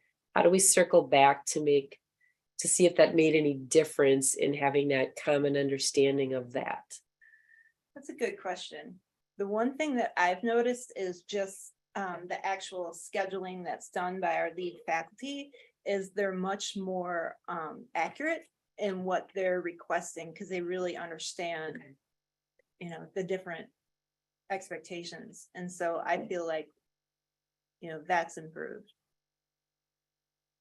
And that's also available to students as they click on the section or the course, it provides the definition as well. Okay. Yeah, and I appreciate that because I think there was a lot of questions after coming out of the pandemic and we came back and that. So I appreciate that. It's been a conversation we've been having. I was just wondering, how can we circle back to see that if there's that because of that work, we're actually having a better match and people's expectations around what they signed up for was truly because they knew it and I intentionally signed up for that modality because now I understand what it was.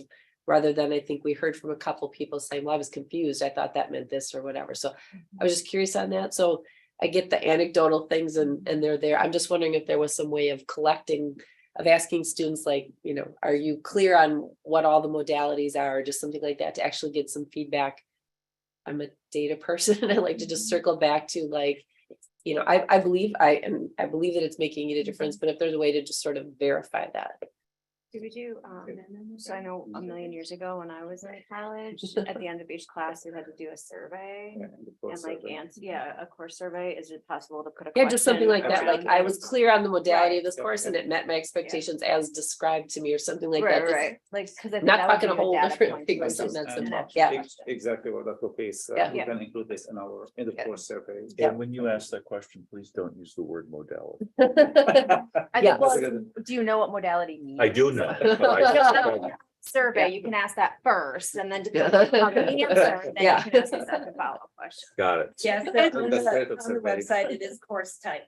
There you Yeah. go. Yeah. There, see? Yeah. Thank you. Thank you. Says the lawyer, don't speak in. Just had to point that out a little bit. So, any other questions? Otherwise, thank you very much for that. Thank you. Yep. Sorry, I'm gonna get to it. Next then is Jeff Howell will be back here to review the fiscal year 2023-2024 preliminary activity plan and budget. And this is statutory why we're doing it. Not that it's not fun, but It's anybody who's looked at this, this is the draft of the budget. It's brief. It has the information. I don't know that it was, I don't think it was online. And so basically, you saw the summary of the information that was presented, that will go into the newspaper, that will be presented, the preliminary class 1 legal notice. And it breaks out basically what we've provided in the draft. It breaks out a little bit more of the financial information to show the revenues and expenditures as opposed to the summary information. And it shows the previous last fiscal year 2022, budget 2023, and what we estimate for 2023, and then also the budget for 2024. And it has each of those statements, financial statements by the funds, by each of the funds. So that information was there, and I just wanted to let you know that, so we're showing you what that looks like. And then there's going to be, in June, there's going to be greater detail. There's going to be quite a bit more. The budget book, as you might remember, there's going to be a lot more narrative, a lot more substance to it. But they're working on that currently right now. But this is just the preliminary draft with the high level information, high level financial information. yes, Director Baker. And just a high level question too at Sure. this point. Since what we just heard from joint finance is a stunning departure from the governor's budget. Were we making any planning assumptions based on the governor's budget, whatever? We did. We included an incremental $5 million of revenue. So that will be as we find out more, we'll find out what that impact would be. Thank you. Makes it a little bit more challenging. Considerably more challenging. Okay, there are no other questions, then we will move on to reviewing the fiscal year 2023-2024 preliminary capital equipment budget. So each year, we come out, we have a presentation, at the beginning, we get all the budget managers together and we do we have a capital meeting. So the capital meeting, each of the areas are given guidance. What we do is we do a 3-year rolling average of what they've requested in the past 3 years. And then what we do is, then there's a scoring system that allows them to make requests. And based on the scoring system, what rises to the top is what's approved. And it's just wanted to let you know that historically, back in 2016, we moved, and I don't know what that number was, but we moved up to 21 million for capital equipment back in 2016, fiscal year 2016. This year, what we did is the demand was significantly greater than what we've seen. Prices have gone up significantly in inflation has impacted the purchase of equipment. And what we've done is we look back at 2016, we looked at what the value of $21 million was back in 2016.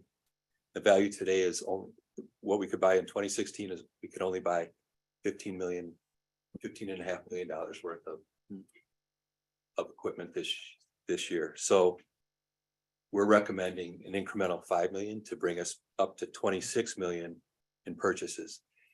And the reason why we moved to 26 from 21 is because of, this inflation adjustment.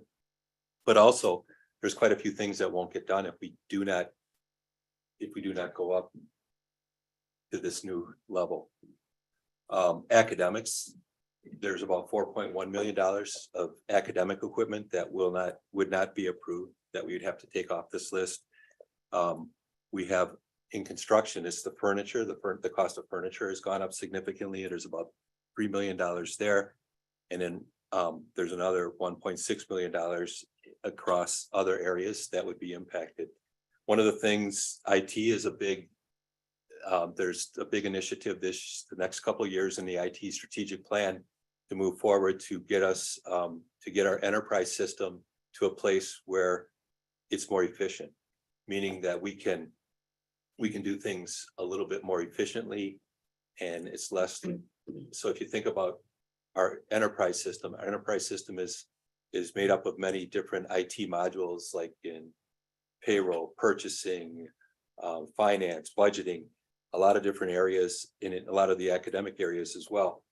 And we had customized software from 20 years ago. That's also included in it. And some of this funding for the IT infrastructure is to take away or to get us out of the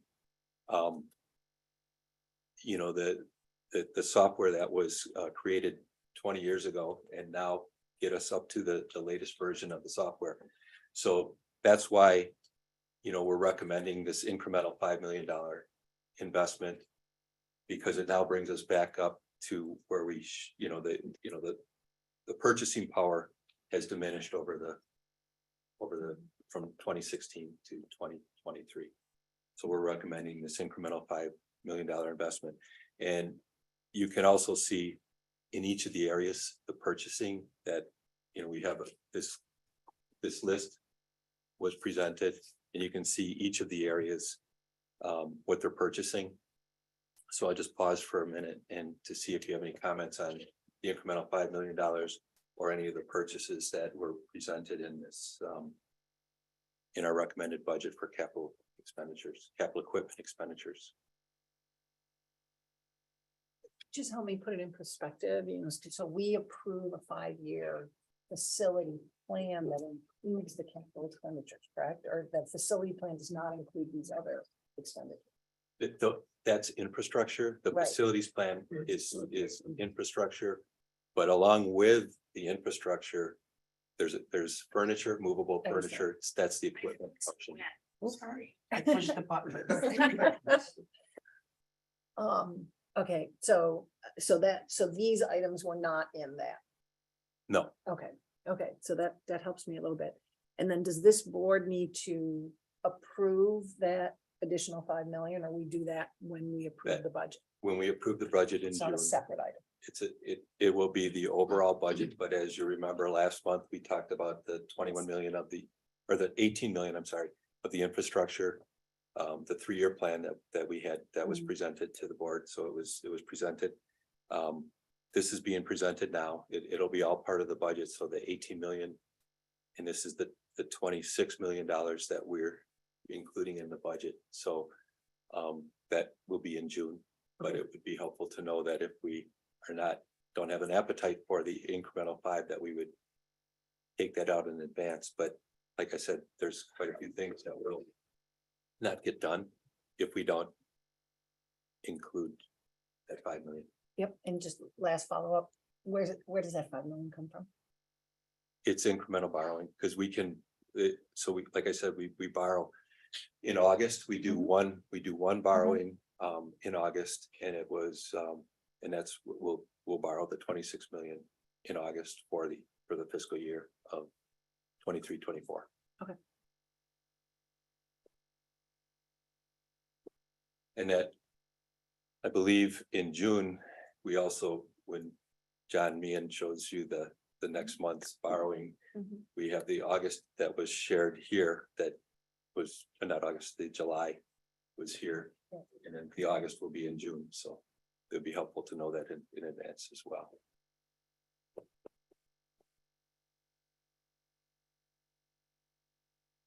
Okay, thank you.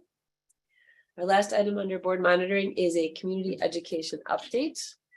There was nothing in advance or specific on this, but Dr. Jackor will be sharing some things and then questions.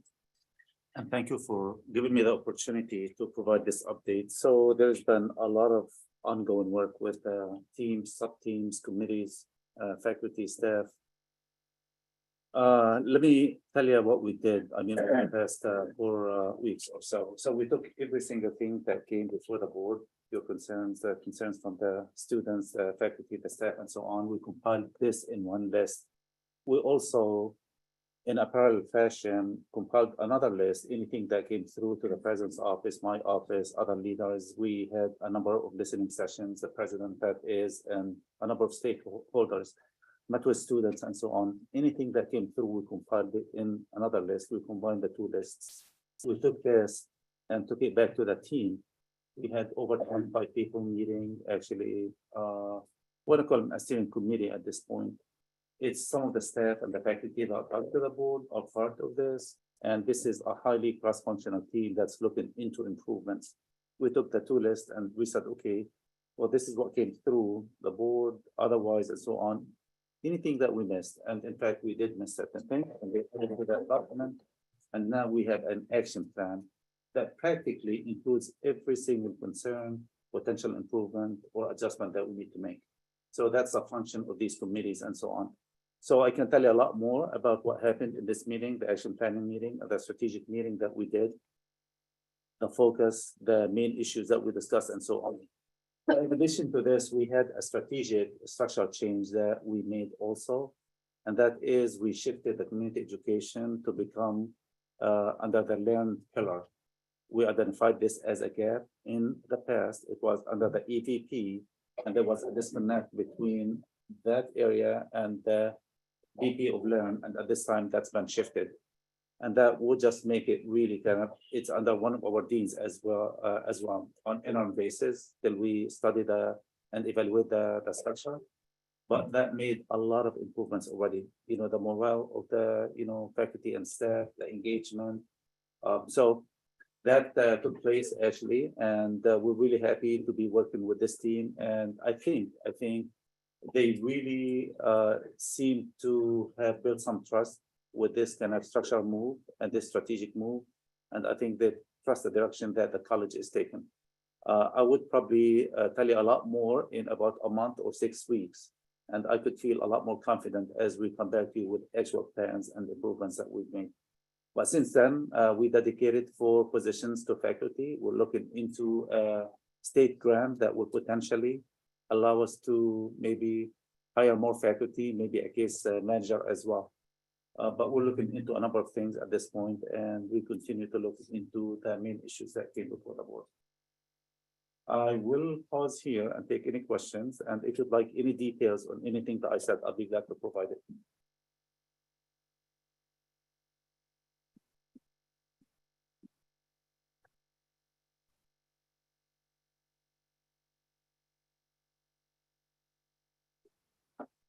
Not seeing.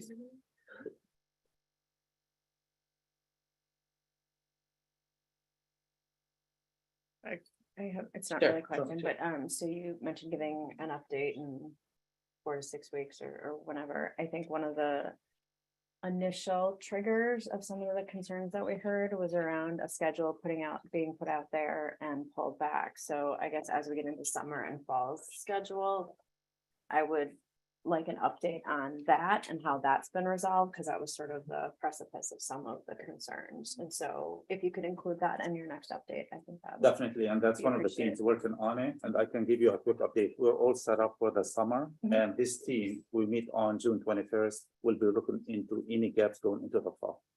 So I'll be happy to do so.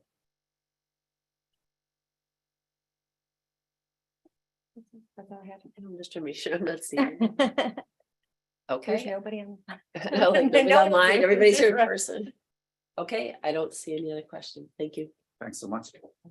Thank you. Item 9 is any new business. Does anybody have any new business? I have one, and I don't know if this is necessarily a agenda item or if it's just a follow-up, but given some of the comments that we heard at public comments and, this portions of this board put a lot of time into the compensation updates that we did several years ago. And as the country continues to move into payroll transparency and salary transparency, and states are legislating that, and obviously we have transparency in our salaries. I would like an update and understanding of, is there actually a concern with employees not understanding their compensation structure?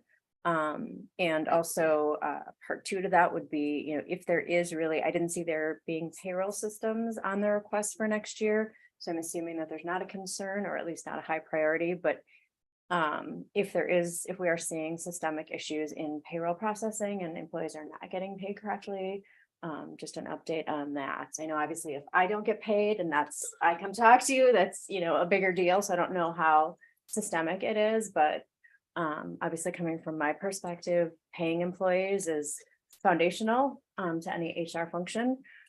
So just an update on that would be appreciated. Again, it doesn't necessarily need to be a board item, but Just to add to that, something that concerned me was payroll delays. And I know that about a month ago or so, when we were having the issues with the banking, we even faced that ourselves. People are getting paid on time because of the banking crisis, but I wanted to know if that's just recent or if that's something that's been going on for a while. I have a question, so that, I guess, when was it changed? What was the comp changes. Yeah. The board voted on it. Oh my gosh. 2017. Was it say it's No. 2019, 2019. yeah, because it was when I was on the board and I was not there 17. think But I so, know there too. was a delay in actually implementing Mhm. some of the changes. Thank you. So I don't know that we've gotten an update recently, so that might be just a general update on. Would be appreciated. Why was it changed? Well, I'll give you a simple answer to that. Yeah. The system made no sense. And we were spending $650,000 a year on software expenses just to figure out how much to pay people. And we Okay. had I don't many want- people in comparable positions doing comparable kinds of. I So this just might want to be be- careful that because it's not, that we're not getting into an item. I This is guess an I item. just had basic questions like. So maybe it makes sense to do update to Yeah, the board. Right, then those, where we I just want to were make sure that we're and not where- talking about an item that's that way not we can noticed there, provide some but history. that Yeah. would be something that could be, it seems like it's all a very similar topic, and it seems like there's Yeah. enough people that have interest, so, yep. Thank you. Yeah, I'm also. Sure. That's it, that's all I have. Okay. Okay, we will move on to future announcements and events, which we've already announced, our budget hearing, which some have already committed to being here in person on June 20th, and then a week later, the last district board meeting of this fiscal year, back here at 4 o'clock at that time. At this time, I would entertain a motion for closed session. I move that the district board convene into closed session pursuant to sections 19.851 C and E of the Wisconsin statutes to discuss item 11A, President's Annual Evaluation, and item 11B, considerations of collective bargaining matters. The board may reconvene into open session to take action on matters discussed in closed session under item 11A and B. Do I have a second? Second. Okay. Need to do a roll call vote, right? I was gonna say it wasn't. Okay. Yes, I missed, there was no roll call in here, like. Aye. Director Morton Wilkenden. Aye. Director Baker. Aye. Director Burris. Aye. Director Case. Aye. Director Diaz. Aye. Director Foley. Aye. Director Lydia Williams. Aye. And Director. Aye. So, thank you for those who are in attendance and are still here, and we'll take a